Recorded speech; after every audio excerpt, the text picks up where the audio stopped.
Central Texas is bracing for its first major winter weather, as you just heard Matt saying, with sub-freezing temperatures and the potential for snow moving into the area. As shelters are preparing for an influx of people seeking warmth, local organizations are also moving forward with a critical annual effort to count those experiencing homelessness.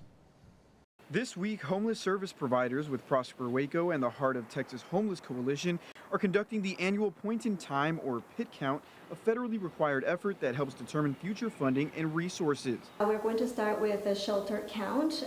Some of us are going to be visiting our local shelters so that we can do a count of those experiencing homelessness that are actually accessing our shelters in our community. And then Thursday morning, outreach teams are going to be heading out into the community to count those that are experiencing homelessness in our streets. The PIT count also coincides with Project Homeless Connect, a biannual event offering services to people experiencing homelessness. We want to gather as many agencies in our community as possible to help provide as many resources as possible to our community members who are experiencing homelessness at the moment.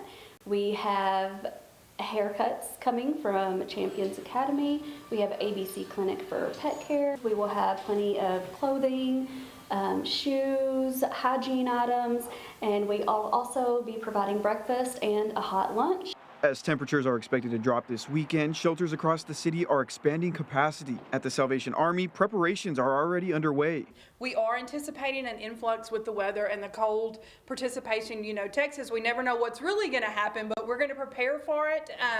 The shelters will open anytime that it's below 40. We are asking the community for water bottles, coffee, and like grab and go snacks so that our community members that are staying in the shelter have some comforts to keep them warm. Local leaders stress that the PIT count and expanded shelter services are about more than numbers and say having accurate data ensures the community can secure the funding needed, but ultimately the goal is keeping people safe. With freezing temperatures approaching, there's many warming centers being opened around the area. In Temple, you can keep warm at Feed My Sheep and the Temple Public Library during regular business hours, and the Salvation Army will operate as an overnight warming center. And over in Killeen, their warming center will be Friends in Crisis, operating overnight, located at 412 East Sprout Street.